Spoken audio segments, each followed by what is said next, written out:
Hi friends, good afternoon. ఈరోజు మనం బీరపట్టు పచ్చడి చేసుకుందాం. ఓకే, కావాల్సిన పదార్థాలు: బీరపట్టు, జీలకర్ర, పచ్చిమిర్చి, ఎండుమిర్చి, కరివేపాకు, వెల్లుల్లి రెబ్బలు, వేరుశనగ పలుకులు, చింతపండు, ఉప్పు వేసుకుంటాం తర్వాత మిక్సీ చేసినప్పుడు. ఓకేనా ఫ్రెండ్స్, కావాల్సిన పదార్థాలు ఇవి. రెడీ చేసుకుందాం. గ్యాస్ వెలిగించాము, కళాయి పెట్టుకున్నాం, ఆయిల్ వేసుకున్నాను.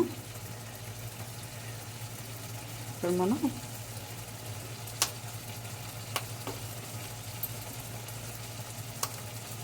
పచ్చిమిర్చి,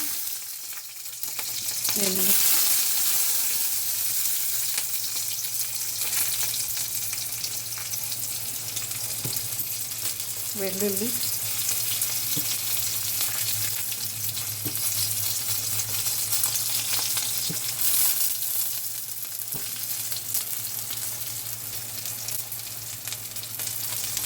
కొంచెం జీలకర్ర,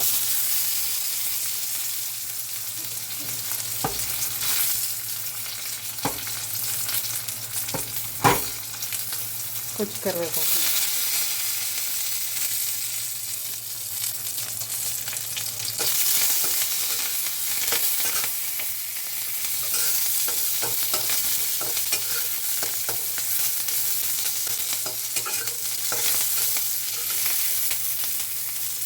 వేగిపోయి ఫ్రెండ్స్ ఇవి మిక్సీ జార్లోకి తీసుకుందాం. చూడండి, మిక్సీ జార్లోకి తీసాము. ఇప్పుడు మళ్ళీ కొంచెం ఆయిల్ వేసాను. ఆయిల్ వేసి బీరపొట్టు వేసుకుంటున్నాం.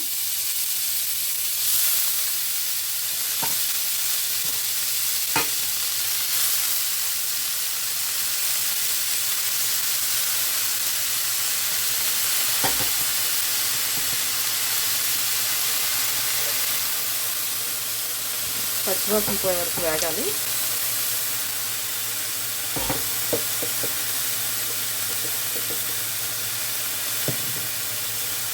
కొంచెం పసుపు వేసుకున్నాం.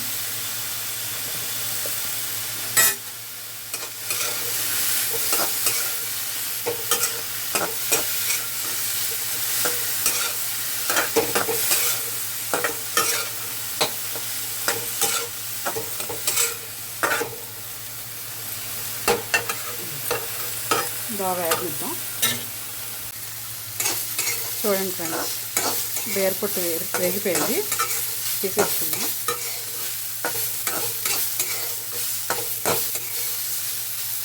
మిక్సీ జార్లోకి తీసుకుందాం. బీరపొట్టు తీసేసుకున్నాము. అదే కళాయిలో కొంచెం శనగపలుకులు వేసుకుందాం.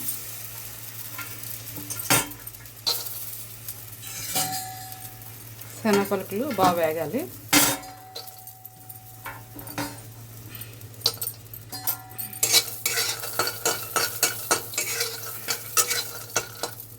బాగా వేగనిద్దాం. శనగపలుకులు సిమ్లో వేగాలి. హైలో అయితే మాడిపోతాయి, లోపల పచ్చి పచ్చిగా ఉంటాయి శనగపలుకులు. బీరపొట్టు పచ్చడి రకరకాలు చేసుకోవచ్చు, మన ఇష్టమే. నువ్వుల పప్పు వేసుకోవచ్చు, కందిపప్పు వేసుకోవచ్చు, శనగపప్పు వేసుకోవచ్చు, రకరకాలుగా చేసుకోవచ్చు. నేను ఈరోజు శనగపలుకులు వేసి చేస్తున్నాను అన్నమాట. శనగపలుకులు వేగితే ఫ్రెండ్స్ మిక్సీలోకి తీసుకుందాం. చూడండి ఫ్రెండ్స్, మిక్సీ జార్లో వేస్తాం. ఇప్పుడు కొంచెం చింతపండు వేస్తున్నాను, కొద్దిగా ఉప్పు వేసుకుందాం.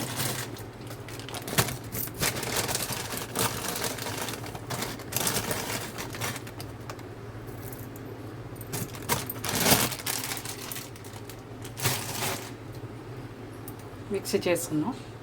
చూడండి ఫ్రెండ్స్, మిక్సీ చేస్తాను. చూడండి, బీరపొట్టు పచ్చడి చేసి చూసుకుందాం. చాలా పోతే అప్పుడు వేసుకుందాం. ఉప్పది కరెక్ట్ సరిపోయింది ఫ్రెండ్స్. పులుపు కారం చూడండి ఫ్రెండ్స్, మీరు ఇలా చేసుకొని ఎలా ఉందో నాకు కామెంట్ చేయండి. బీరపొట్టు వేరుశనగ పలుకుల పచ్చడి. మీరు కావాలంటే తాలింపు కావస్తే వేసుకోవచ్చు, నాకైతే అక్కర్లేదు, మీ ఇష్టం. ఓకేనా, ఇందులో కొంచెం నెయ్యి కానీ వేరుశనగ నూనె కానీ కలుపుకొని తిన్నామంటే సూపర్గా ఉంటుంది. మీరు ఎంజాయ్ చేయండి. ఓకేనా ఫ్రెండ్స్. ఆ వీడియో మీకు నచ్చినట్టయితే లైక్ చేయండి, షేర్ చేయండి, సబ్స్క్రైబ్ చేయండి. Okay friends, bye.